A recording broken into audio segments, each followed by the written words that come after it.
Pablo Sen আর Ryan টিপসিতে comedy show হবে 7টার সময় শুরু। পারুল চিন্তা করছে আমি পারবো তো, রায়ান একজন বড় কমেডিয়ান, ওর মতো শুরু করেছে, অনেক লোকজন ওখানে। এবার ও নিজের মতো একটা গল্প বলল, কিন্তু দেখছে কেউ হাসলো না, অবাক হয়ে তাকিয়ে আছে। রায়ানও চুপচাপ আছে। সবাই বোর হয়ে গেছে, জানতো পারুল ওর দ্বারাই কমেডি শো হবে না। এবার ও কী করবে, রায়ানকে কী করে হারাবে।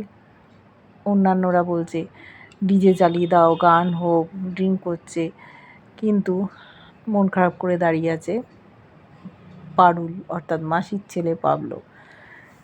রায়ান তখন বলল, না, গান বাজানোর দরকার নেই, আমি তোমাদের কিছু শোনাচ্ছি।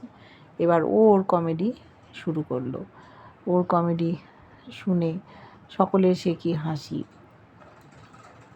হেরে গেল পাবলো।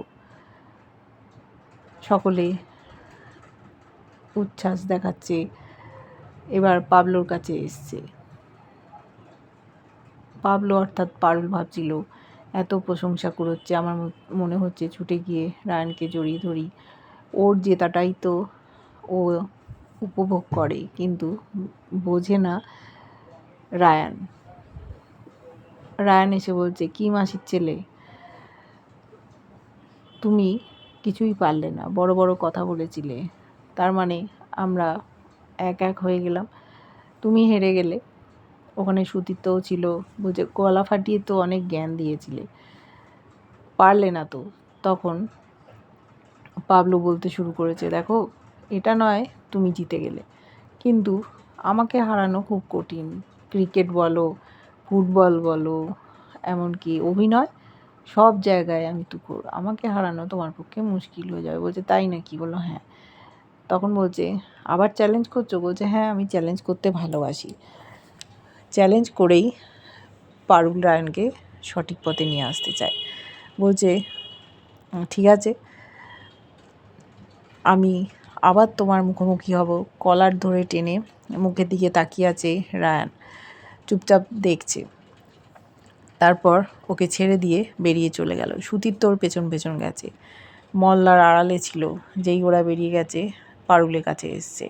তখন বলছে, রায়ান কি বলছিল? বলল, অনেক চ্যালেঞ্জ ছুড়ে দিয়ে গেছে, এবার আমি ভেবেছিলাম এটাই হয়তো শেষ কম্পিটিশান, কিন্তু ক্রিকেট, ফুটবল, অভিনয় সবই করতে হবে।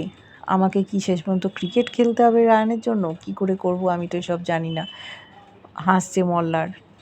ওখানে ছিল টগর, দেখতে পেয়েছে ও ড্রিঙ্ক করছে একটা ছেলের সাথে, গায়ে ঢলাঢুলি করছে। মল্লার সেও তাকিয়ে দেখছে, দেখে তো অবাক। ওর পাখনা উঠছে, কোন দিন মুখ থুবড়ে পড়ে যাবে। এবার মল্লারকে দেখতে পেয়েছে টগর, আর যে ছেলেটা ওর সাথে ছিল সে বলছে, তোমাকে কেন ওই ছেলেটা তাকিয়ে তাকিয়ে দেখছে? বলল, ও আমাদের পাশের বাড়ির ছেলে, দাঁড়াও, তুমি এখানে থাকো, আমি ওকে এক দাগ দিয়ে আসছি। আমার দিকে তাকানো এসছে মল্লারের কাছে, বলছে, তুমি আমার দিকে ওরমভাবে তাকিয়ে আছো কেন? কী ভেবেছিলে আমাকে তোমরা খাওয়াবে পড়াবে না, আর আমি মনের দুঃখে বসে থাকবো? আমাকে খুব যত্নে রেখেছে শিরিন দিদি, তোমার থেকেও আমি ভালো ছেলে পেয়েছি, তার অনেক টাকা পয়সা, কীরমভাবে আছি দেখো, তোমার দ্বারা তো কিচ্ছু হবে না। মল্লার চুপচাপ আছে, বসুবাড়ির বউ বলে কথা। তারপর পাবলো সেনের দিকে তাকিয়েছে, বলছে, এই ছেলেটা আবার কে? এইরকমই তোমার ছেলে বন্ধু জুটবে, মেয়ে তো আর জুটবে না। বলছে, খবরদার আমার দিকে তাকাবে না, বলে ওখান থেকে চলে গেল। পারুল কিছু বলতে পারল না, কারণ ও অন্য সাজে আছে, ধরা পড়লে চলবে না। যদি পারুল হয়ে থাকতো ওকে খুব মারতো, মেরে ওকে শিক্ষা দিত। মল্লারের মনটা খারাপ, বলছে, দেখো ভাই, তুমি চিন্তা করো না, দেখবে ও একদিন পাখনা মেলে উঠছে, ডানাটা ছেটে যাবে, ওকে উঠতে দাও, ওকে একটা ধাক্কা খেতে দাও, নাহলে ও শিখবে না। এবার বাড়ি ফিরে এসছে সকলে। ভিডিও রেকর্ডিং করেছিল মল্লার, সেগুলো সবাই দেখছে। খুব খুশি, পাবলোও ভালো করেছে, রায়ানও ভালো করেছে, হাসাহাসি করছে। সেই সময় রায়ান ঘরের মধ্যে ঢুকেছে, বলছে কী ব্যাপার তোমরা এত হাসাহাসি করছো কেন? মইনা খুব সহজ সরল, সে দৌড়ে গেছে, গিয়ে বলছে রায়ান তুই যা অভিনয় করেছিস ফাটিয়ে দিয়েছিস। আর পাবলো সেন সেও দারুণ করেছে। ও শুনে অবাক। পারুল সে তো তোর প্রশংসায় পঞ্চমুখ, বলছে পারুল তো দাঁড়াতেই পারলো না, বলছে পারুল কী ব্যাপার? সকলে কথাটা ঘুরিয়ে দিয়েছে। তরিতা বলছে আরে পারুল রান্নাঘরে যাচ্ছিল, ও দেখতে চাইছিল না, দাঁড়াতেই চাইছিল না, কিন্তু যখন দেখলো তুমি দারুণ পারফরমেন্স করছো ও দাঁড়িয়ে গেল। সকলে খুব খুশি, কথাটাও ঘুরিয়ে গেছে। বলছে তোমরা কি করে জানলে? তো তখন মল্লার বললো আরে আমার একটা বন্ধু পাঠিয়েছিল ভিডিও, তুই তো দারুণ পারফরমেন্স করছিস, দেখ আবার থিয়েটারটা শুরু কর, বিভিন্ন জায়গায় কম্পিটিশান আসছে। পিসিমণি বলল দেখ তোকে সব রেডি করতে হবে ডকুমেন্ট, আমরাও প্রস্তুত। পিসেমশাই বলছে চলো রায়ান আমরা বসে পড়ি, কিন্তু রায়ান বলল তোমরা থামো। পিসেমশাই বলছিল তোমার একটু ডিপ্রেশন হয়েছিল, সেটা তো পেট খারাপ, জ্বর, সর্দি কাশির মতো, সেটা যখন কেটে গেছে এখন তুমি তোমার ফর্মে ফেরো। কিন্তু রায়ান চিৎকার করছে আমার কোনো ডিপ্রেশন হয়নি, আমি আমার আপনজনদের কাছ থেকে আঘাত পেয়েছি, সেই আঘাত আমি কোনো দিন ভুলবো না, আর আমি এসব করতেও চাই না। ও এগুলো করছে আবার নিজের ফর্মেই ফেরার জন্য। বলল আমি যে কম্পিটিশানগুলো করতাম আমার নিজের লোকেদের জন্যই তো, কিন্তু তারা আমাকে সেই জায়গাটা ধরে রাখতে দিল না, আমাকে আঘাত করলো, এখন আমি কিচ্ছু করব না বলে ওখান থেকে বেরিয়ে চলে গেল। সবাই তো অবাক হয়ে যাচ্ছে, রায়ানটা কেমন হয়ে যাচ্ছে, রায়ানের সাথে কথা বলতে হবে। পিসিমণি বলল ওকে ছেড়ে দিলে হবে না।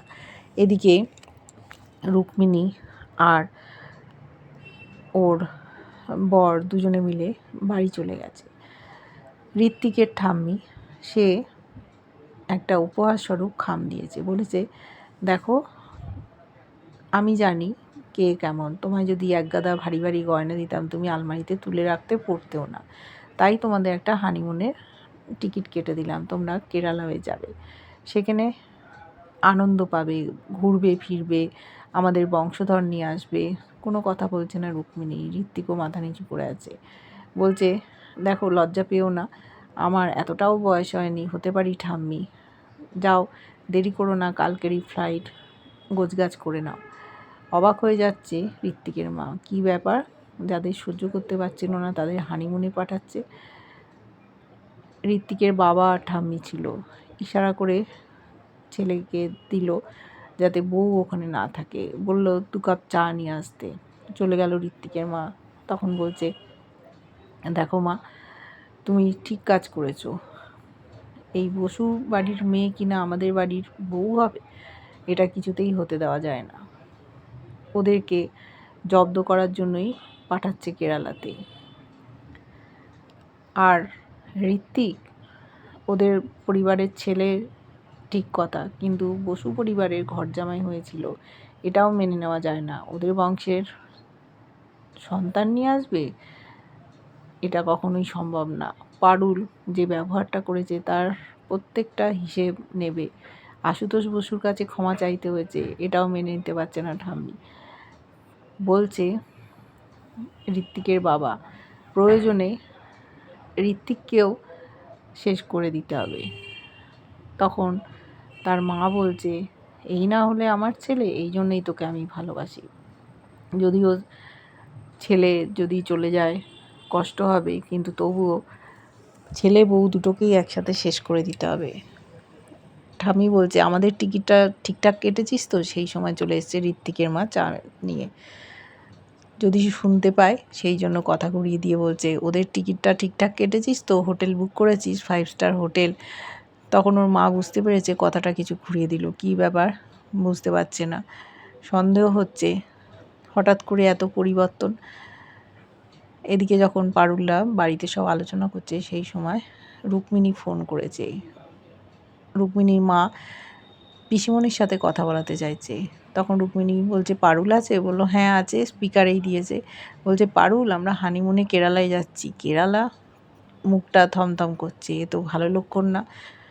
এই 24 ঘন্টা কাটতে না কাটতেই হঠাৎ হানিমুনে পাঠাচ্ছে। কিন্তু ওর মা খুব খুশি, চিন্তা করছে কি করবে। এদিকে রায়ান মুখ ভার করে ওপরে চলে গেছে। পিসুমণি যেতে চেয়েছিল, পারুল আটকে দিয়েছে, বলছে ওকে একা থাকতে দাও, দেখো ও সেই আগের রায়ানই আছে, শুধু অভিমান হয়েছে আমার উপর, ওর অভিমানটা কাটতে হবে। বাচ্চাদের দেখো না, জোর করে পড়তে বলা হয়, হয়তো কেউ গল্পের বই পড়ে যাচ্ছে, পড়ার বই পড়ছে না, তাদেরকে বাগে আনার জন্য বলতে হয়, দেখ তুই আর ফার্স্ট হতে পারলি না, তুই গল্পের বইয়ে মুখ গুজে আছিস, ওই ছেলেটা ফার্স্ট হয়ে যাবে আর তুই আঙুল চুষবি, তখন সে গল্পের বই ছেড়ে পড়ার বইতে মন দেয়, এইভাবে সে আবার প্রথম হয়। সেই রকম আমাদের রায়ান এখন বুঝতে পারছে না, আস্তে আস্তে দেখবে সব ঠিক হয়ে যাবে, আমাকে যে ভুল বুঝছে সেটাও ঠিক হয়ে যাবে। তোমরা একটু শুধু সময়ের উপর ছেড়ে দাও, আবার একটা নতুন বিপদ আসতে চলেছে ওদের জীবনে। দেখতে থাকবো পারুল কী করে ঋত্বিক আর রুক্মিণীকে উদ্ধার করে। কেমন লাগছে ধারাবাহিকটা জানো, ভালো লাগলে লাইক কমেন্ট সাবস্ক্রাইব করে, যারা ফেসবুক পেজ থেকে দেখছো ফলো করে সাথে দেখো।